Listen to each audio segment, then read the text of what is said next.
Some newspapers, some glossy magazines, from time to time, carry special articles. A day in the life of a well-known personality, sports star, pop star, actor, royalty, or whatever. The gospel passages today and tomorrow present a day in the life of Jesus Christ at the start of his public ministry. He spends a remarkable day in the lakeside town of Capernaum, not far from Galilee. Today, we see him teaching in the synagogue in Capernaum. Now, we're not actually told what he said, but we are told about the response of the people of Capernaum, and it's totally and utterly different from the response he got when he taught in the synagogue at Nazareth, his hometown. Capernaum seems there was no hostility, no outrage, quite the opposite. His teaching made a deep impression on them because he taught them with authority. The weight of his words is reinforced by a supernatural sign. Jesus drives a demon out of a possessed man. A demon is a supernatural being, and this one recognizes a kindred spirit. I know who you are, he says, the Holy One of God. It's a small wonder that the inhabitants of Capernaum are impressed and are quick to share their opinions with all around them. Reports of him went through the surrounding countryside.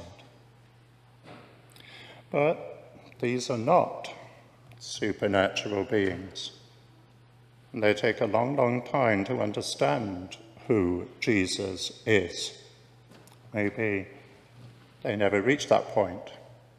They're impressed by the drama of his debut as a teacher, to be sure, but most of them fail to grasp the basic truth of Jesus. Here is God walking beside them, speaking to them in words and actions. You and I are here, all of us, because we recognize that Jesus is the Son of God. It's not as if you live in the dark, said St. Paul to the Thessalonians. No, you and I have the enlightenment of 2,000 years of experience within the church to guide us. Jesus is God. He lived on earth. He inaugurated the coming of God's kingdom on earth as it is in heaven.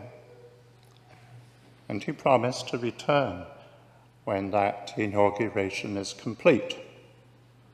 Week by week, when we say the Creed at Sunday Mass, we say those words, he will come again in glory to judge the living and the dead, and his kingdom will have no end.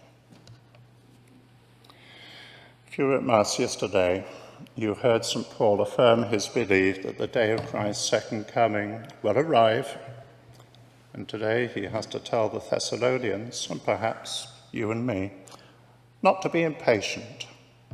The day will come, but we don't know how soon or how long delayed it will be.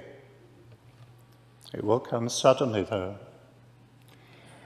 We're coasting incredibly rapidly towards the season of Advent, when that's the daily theme. Stay awake, be ready. Paul tries to give encouragement and urges us to do the same to each other. He suggests that we should stop thinking about two different times, the then and the now, the present situation and the second coming. It's a clear enough lesson. We live today, in the daylight.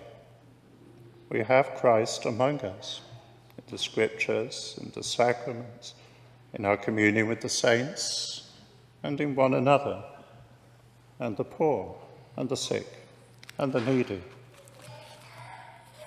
His second coming will follow on naturally. Yes, of course, it will be a solemn day. But if we've lived close to Jesus from day to day, and the coming of that great and dreadful day, the second coming, shouldn't catch us unawares, we will indeed be awake and ready.